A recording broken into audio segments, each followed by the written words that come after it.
சூரிய குடும்பம் நம்ம சோலார் சிஸ்டத்துக்கு எல்லை கோடு அப்படிங்கிறது இருக்கு.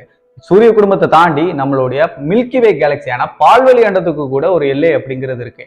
அப்ப இது ரெண்டுத்துக்கு எல்லை இருக்குன்னா நம்ம சூரிய குடும்பமா இருக்கட்டும், நம்ம மில்கி வே கேலக்சியா இருக்கட்டும், பல கோடி கேலக்சி இருக்கக்கூடிய நம்மளுடைய யூனிவர்ஸ் சொல்லப்படக்கூடிய பேரண்டத்துக்கு எல்லை அப்படிங்கிற ஒண்ணு இருக்கா? அப்சர்வபிள் யூனிவர்ஸ் எல்லாம் சொல்றாங்களே, அப்படின்னா என்ன அப்படிங்கிற பல கேள்வி சில பேரோட மனசுல கண்டிப்பா இந்த வீடியோ பாக்குறவங்களுக்கு இருக்கும். ஸோ அதுக்கு எல்லாத்தையும் நம்ம இந்த வீடியோல விளக்கமா சொல்ல போறோம். வீடியோ கொஞ்சம் கூட ஸ்கிப் பண்ணாம பாருங்க, அப்பதான் உங்களுக்கு டீட்டெயிலா புரியும் நான் என்ன சொல்ல வரேன், என்ன சொல்றேன் அப்படின்னு சொல்லிட்டு. ஸோ வீடியோக்கு போறதுக்கு முன்னாடி நம்ம சேகர் விஷன் சேனலை இதான் முதல் தடவை பாக்குறீங்கன்னா சேனலை சப்ஸ்கிரைப் பண்ணி பெல் நோட்டிஃபிகேஷன் கேட்டா செட் பண்ணி வீடியோ ஃபுல்லா பாருங்க. வீடியோ பார்த்து முடிச்ச அப்புறம் வீடியோ பிடிச்சிருந்து யூஸ் பண்ணா வீடியோக்கு லைக் கொடுக்க மாட்டாங்க. Welcome back another new video. நான் உங்கள் சேகர்.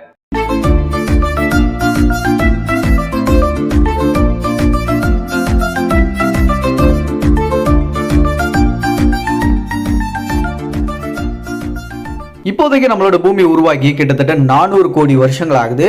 நம்ம பூமியே நம்மளோட பிரபஞ்சத்துக்குள்ளதான் இருக்கு, ஈவன் நம்மளோட கேலக்சி எல்லாமே. ஸோ அந்த பிரபஞ்சம் உருவாகிறதுக்கு காரணமாக இருந்தது பிக் பேங் அப்படின்னு சொல்லப்படக்கூடிய பெருவெடிப்பு தான். ஸோ அந்த பெருவெடிப்பு நடந்த வருஷத்துல இருந்து இப்போ வரைக்கும் எவ்வளவு நாட்கள் ஆகுது அப்படின்னு சொல்றாங்கன்னா 1300 கோடி வருஷங்கள் ஆகுது நம்மளுடைய பிக் பேங் அப்படிங்கிற ஒரு விஷயம் நடந்து. ஸோ அது நடந்ததுக்கு அப்புறம் தான் இந்த கேலக்சியா இருக்கட்டும், நட்சத்திரங்களா இருக்கட்டும், கிரகங்களா இருக்கட்டும், இது எல்லாமே உருவாகிறதுக்கு ஒரு தொடக்க புள்ளியா அமைஞ்சது. இப்போ நம்ம பூமியை மையமா வச்சுக்கிட்டு நம்ம பூமியை சுத்தி எந்த டைரக்ஷன்லனாலும் ஸ்பேஸ்ல போயிட்டு நம்ம தூரத்தில் இருக்கக்கூடிய ஒரு பொருள் வெளிப்படுத்தக்கூடிய வெளிச்சத்தை பார்க்கணும் அப்படின்னா 1300 கோடி கிலோமீட்டர் தூரத்தில் இருக்கக்கூடிய எந்த ஒரு பொருள் வெளிச்சத்தை ஏற்படுத்தினாலும் அந்த வெளிச்சத்தை நம்மளால பார்க்க முடியும். ஈவன் அவ்வளவு தூரத்தில் இருக்கக்கூடிய ஒரு பொருள் லைட்டை வெளிப்படுத்துச்சு அப்படின்னா அந்த லைட் அப்படிங்கிறது நம்ம பூமியை வந்து சேர்றதுக்கு கூட 1300 கோடி வருஷங்கள் ஆகும். பெருவெடிப்பு நடந்ததுக்கு அப்புறம் அது மூலமா ஏற்பட்ட அந்த வெளிச்சம் பிரைட்னஸ் அப்படிங்கிறது கூட ரொம்பவே பிரகாசமா இருந்திருக்கு. அதை தி வால்ட் அப்படின்னு சொல்லுவாங்க சயின்டிஸ்டுங்க, அப்படிதான் மென்ஷன் பண்றாங்க. சோ அந்த வெளிச்சம் கூட ரொம்ப கான்ஸ்டன்டா ஒரே மாதிரியான அளவுல இருந்திருக்கு, 2.7 கெல்வின் அளவுல. இதுதான் சயின்டிஸ்டுங்க காஸ்மிக் மைக்ரோவேவ் பேக்ரவுண்ட் அப்படின்னு சொல்றாங்க. பெருவெடிப்பு நடந்த அந்த ஒரு செகண்ட்ல இருந்து அது மூலமா ஏற்பட்ட மிக பிரம்மாண்டமான ரொம்ப பிரகாசமான ஒரு வெளிச்சம் அப்படின்னு சொல்லிட்டு சயின்டிஸ்டுங்க இப்போ வரைக்கும் சொல்றாங்க. இப்போ நீங்க பாக்குற இமேஜ்ல கூட அந்த கலர் வேரியன்ட் வந்து 2 கலர்ல இருக்கும், சிவப்பு கலர்ல நீல கலர்ல இருக்கிற மாதிரி தெரியும். பட் அது எல்லாமே மைக்ரோ டிகிரி வேரியேஷன் மூலமா நம்மளுக்கு டிஃபரன்ஸ் பண்ணி காமிச்சிருக்காங்க. பட் எல்லாமே 2.7 கெல்வின் அளவிலான ஒரே அளவிலான வெளிச்சம் தான் அது. சரி, இதெல்லாம் இருக்கட்டும். இந்த அப்சர்வபிள் யூனிவர்ஸ் அப்படின்லாம் சொல்றாங்களே, அப்படின்னா என்ன அப்படிங்கிற கேள்வி பல பேருக்கு இருக்கு இல்லையா? அதுக்கு சிம்பிளா உங்களுக்கு புரியுற மாதிரி எக்ஸ்பிளைன் பண்ணணும்னா, இப்போ பிக் பேங் நடந்து 1300 கோடி வருஷங்கள் ஆச்சு அப்படின்னு சொன்னேன் இல்லையா? அந்த 1300 கோடி வருஷங்களுக்கு முன்னாடி ஏதாச்சும் ஒரு வெளிச்சம் அப்படிங்கிறது அவ்வளவு தூரத்துல 1300 கோடி கிலோமீட்டர் தூரத்துல இருந்து ஏதாச்சும் ஒரு வெளிச்சம் வருதுன்னா அது பூமியை வந்து சேர்றதுக்கு 1300 கோடி வருஷங்கள் ஆகும். இந்த பூமியை மையமா வச்சுக்கிட்டு அவ்வளவு தூரத்துல இருக்கக்கூடிய பொருள் எந்த டைரக்ஷன்ல இருந்தாலும் உங்களால பார்க்க முடியும். ஆனா அப்சர்வபிள் யூனிவர்ஸ் பொறுத்த வரைக்கும் நம்ம சயின்டிஸ்டுங்க நம்மளால எவ்வளவு தொலைவில் இருக்கக்கூடிய விஷயங்கள் எல்லாம் பார்க்க முடியும் அப்படின்னு சொல்றாங்கன்னா 4300 கோடி கிலோமீட்டர் தூரத்தில் இருக்கக்கூடிய எந்த ஒரு விஷயத்தினாலும் பார்க்க முடியும் சொல்றாங்க. அது எப்படிப்பா? பிக் பேங் நடந்த அந்த சமயத்துல இருந்து லைட் வெளிச்சப்படுத்தக்கூடிய எந்த ஒரு பொருளா இருந்தாலும் 1300 கோடி கிலோமீட்டர் டிஸ்டன்ஸ்ல இருக்கிறது தான் உங்களால பார்க்க முடியும் அப்படின்னு முதல்ல சொன்னேன். இப்போ 4300 கோடி கிலோமீட்டர் டிஸ்டன்ஸ்ல இருக்கக்கூடிய பொருளை கூட நம்ம சயின்டிஸ்டுங்க பார்க்க முடியும் சொல்றாங்கன்னு சொன்னா அது எப்படி? வாய்ப்பே இல்லையா அப்படின்னு நீங்க நினைப்பீங்க. இதுக்கு ரீசன் லைட், அதாவது ஒளி தான். இந்த அண்டத்துல இருக்கக்கூடிய எந்த ஒரு பொருளாலையும் லைட்டை விட ஸ்பீடா டிராவல் பண்ண முடியாது அப்படின்னு சொல்லிட்டு நம்ம எல்லாருக்குமே நல்லா தெரியும். பட் ஆனா இந்த அண்டத்துல ஒளியோட வேகம் அப்படிங்கிறது கம்மி தான். புரியலையே அப்படின்னா, இப்போ நம்ம சூரிய குடும்பத்தில் இருக்கக்கூடிய நம்ம சூரியனை வந்து எக்ஸாம்பிள் எடுத்துப்போம். சூரியனோட வெளிச்சம் பூமியை வந்து சேர்றதுக்கு எவ்வளவு நேரம் ஆகும்? கிட்டத்தட்ட 8 நிமிஷம் ஆகும். சூரியன் அப்படிங்கிறது அதோட வெளிச்சம் பூமியை வந்து சேர்றதுக்கு. நீங்க ஒவ்வொரு தடவையும் பூமியில இருந்து சூரியனை பார்க்கும் போது 8 நிமிஷத்துக்கு முன்னாடி சூரியன் எப்படி இருந்துச்சோ அதை தான் பாக்குறீங்க. அந்த 8 நிமிஷத்துக்கு முன்னாடி உள்ள வெளிச்சம் தான் நம்ம பூமியை வந்து சேருது. சோ ஒளி என்னதான் அண்டத்துல வேகமா பயணிக்கக்கூடிய ஒண்ணா இருந்தாலும் அதோட வேகம் அப்படிங்கிறது இந்த அண்டத்துல கம்மி தான் சொல்லணும். இன்னும் தெளிவா ஈஸியா சிம்பிளா ஷார்ட் அண்ட் ஸ்வீட்டா சொல்லணும்னா, இப்போ நம்ம இதுவரைக்கும் நம்ம பூமியில இருந்துகிட்டு தொலை தூரத்துல கண்டுபிடிச்ச ஒரு கேலக்சி அப்படின்னு எடுத்துக்கிட்டா அது GNZ லெவல் அப்படின்னு சொல்லப்படக்கூடிய இந்த ஒரு கேலக்சி தான். இதுதான் இதுவரைக்கும் நம்ம கண்டுபிடிச்சதுல மிக தொலை தூரத்துல இருந்து நம்ம கண்டுபிடிச்ச ஒரு கேலக்சி. எவ்வளவு தூரம் கேட்குறீங்களா? கிட்டத்தட்ட 1300 கோடி கிலோமீட்டர் டிஸ்டன்ஸ்ல இது நம்ம பூமியில இருந்து இருக்கு.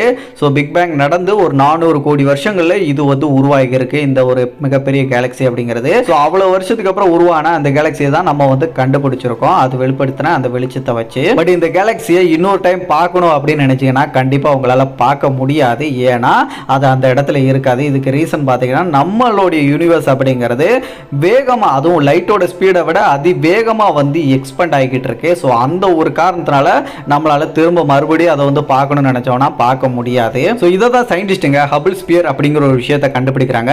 இந்த ஹபிள் ஸ்பியருக்குள்ள இருக்கக்கூடிய எந்த ஒரு விஷயமா இருந்தாலும் அது வெளிப்படுத்தக்கூடிய வெளிச்சங்களை நம்மளால வந்து பார்க்க முடியும். பட் ஆனால் அதுக்கு தாண்டி வெளியே இருக்கக்கூடிய எந்த ஒரு பொருள் வந்து வெளிச்சத்தை ஏற்படுத்தினாலும் அது மேபி நம்மளை கடந்து கூட போயிருக்கலாம். ஸோ அதோட வெளிச்சம் அப்படிங்கிறது இந்த ஹபிள் ஸ்பியரை இன்டராக்ட் பண்றாத வரைக்கும் நம்மளால பார்க்கவே முடியாது அப்படின்னு சொல்றாங்க. இதுக்கு ரீசன் முதல்ல நான் சொன்ன மாதிரியே ஒளியை விட வேகமா இந்த அண்டம் அப்படிங்கிறது எக்ஸ்பெண்ட் ஆகிக்கிட்டே இருக்கு. அதோட ஸ்பீட் அப்படிங்கிறது ஆக்சிலேட்டர் ஆகிக்கிட்டே இருக்கு, குறையல கூடிக்கிட்டே தான் இருக்குன்னு சொல்றாங்க. அப்போ ஒளியை விட நம்ம அண்டத்துல ஏதோ ஒரு பொருள் வந்து வேகமா வந்து டிராவல் ஆகுமா அப்படின்னு கேட்டீங்கன்னா அது இப்போதைக்கு ஒரு தியரியா என்ன சொல்றாங்கன்னா அது டார்க் எனர்ஜியா இருக்கலாம் அப்படின்னு சொல்றாங்க. பட் ஆனா அது தியரியா தான் இருக்கு. ஆனா இப்போதைக்கு ஒளி மட்டும் தான் நம்மளுடைய அண்டத்துல வேகமா டிராவல் பண்ணும்.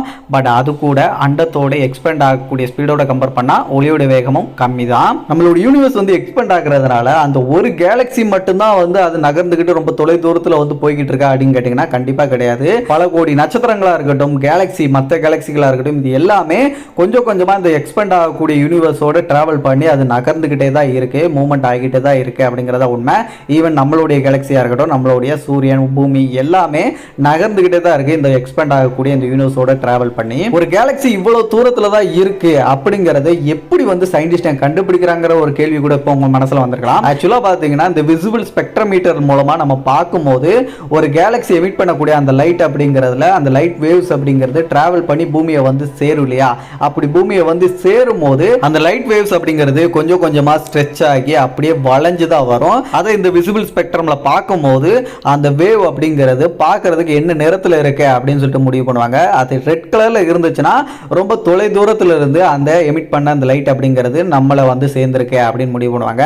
அதுவே ப்ளூ கலர்ல இருந்துச்சுன்னா பக்கத்தில் இருக்கக்கூடிய ஒரு கேலக்சியோடைய அந்த லைட் வெளிப்படுத்தின அந்த வெளிச்சம் தான் அப்படின்னு சொல்லிட்டு முடிவு பண்ணுவாங்க. இதை வச்சு தான் அந்த கேலக்சி பக்கத்தில் இருக்கா தூரத்தில் இருக்கா அப்படிங்கிறத சயின்டிஸ்ட் வந்து கண்டுபிடிக்கிறாங்க. அப்ப இதெல்லாம் வச்சு பார்க்கும்போது நம்ம யூனிவர்ஸோடைய எட்ஜ் பகுதி அப்படிங்கிறது, அதாவது எண்ட் அப்படிங்கிறது 4300 கோடி கிலோமீட்டர் தூரத்தில் இருக்கக்கூடிய அந்த ஒரு இடம் தானே. அதை தாண்டி நம்மளுக்கு வேற எதுவுமே அங்கே கிடையாதா, இல்லாட்டி வேற ஏதாச்சும் இருக்குமா அப்படின்னு கேட்டீங்கன்னா ஆக்சுவலா நம்மளோட யூனிவர்ஸ் அப்படிங்கிறது இதுவரைக்கும் நான் சொன்னதை வச்சு கொஞ்சம் கொஞ்சமா எக்ஸ்பெண்ட் ஆகிட்டே இருக்கு. அதோட வேகம் அப்படிங்கிறது கூடிக்கிட்டே தான் இருக்கு.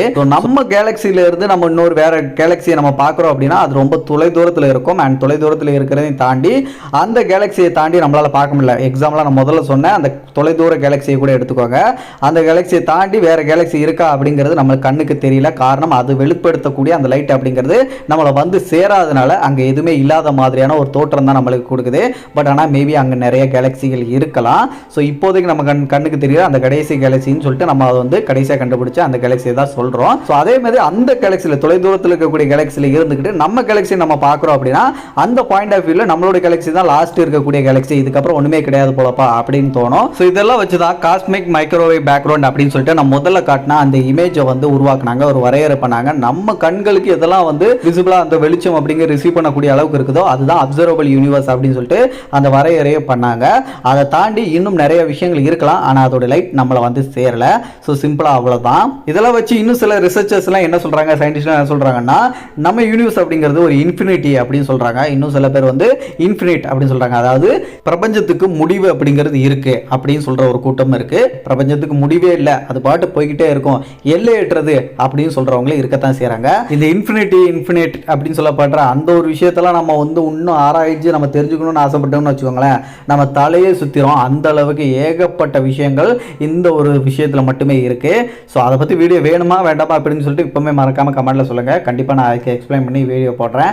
அந்த விஷயத்தை வச்சு நம்மளோட யூனிவர்ஸோடைய அந்த ஷேப் அப்படிங்கிறது எப்படி இருக்கும் அப்படிங்கிறது கூட ஒரு தியரிங்கிறது இருக்குது. ஸோ ரொம்ப இன்ட்ரெஸ்டிங்கான டாபிக் தான், ஆனால் மண்டையை போட்டு கீறுற மாதிரி இருக்கும். அவ்வளோ பயங்கரமாக நிறைய விஷயங்கள் இருக்குது. இந்த வீடியோ பிடிச்சிருக்கும், நிறைய யூஸ்ஃபுல்லான இன்ஃபர்மேஷன் தெரிஞ்சிருப்பீங்க அப்படின்னு நம்புறேன். இதே மாதிரி இன்ட்ரெஸ்டிங்காக நிறைய டாப்பிக்கை தெரிஞ்சுக்கிறதுக்கு இன்னும் கூட நம்ம சேகர் விஷயம் சேனலை சப்ஸ்கிரைப் பண்ணலாம். ஜஸ்ட் சப்ஸ்கிரைப் பண்ணி பெல் நோட்டிஃபிகேஷன் அட்டாச் பண்ணி வச்சுட்டு டெய்லி வரக்கூடிய வீடியோஸ் எல்லாத்தையும் மிஸ் பண்ணாமல் பாருங்க.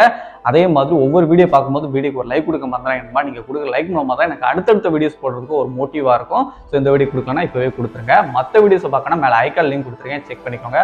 அடுத்த ஒரு நல்ல தகவலோட நான் உங்களை சந்திக்கும் முறை நான் உங்கள் சேகர். Bye bye.